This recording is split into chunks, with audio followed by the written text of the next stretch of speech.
Hey everyone, welcome back to my channel. Today I am going to show you how to clean a messy sales dataset in the Excel. First of all, we will select all the data, press Ctrl G, click on Spatial, select blanks and hit OK. Now press Ctrl plus minus and choose entire row, and just like that, look at the customer name column. It has extra spaces and incorrect capitalization. To fix this, let us insert a temporary column. Now you can see on the screen, we will combine two simple formulas here. Trim removes the extra spaces and proper fix the casing. Now let's drag this formula down to all the rows to clean everything instantly.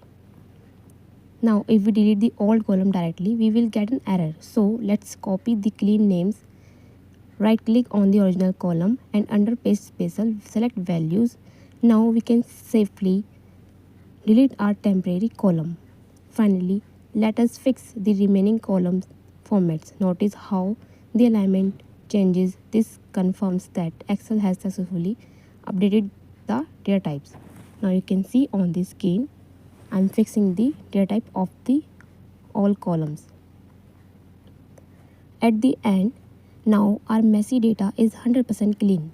In the next video, we will use this data to create pivot tables and charts. So don't forget to subscribe for part 2 of this series. See you in the next video. Thank you.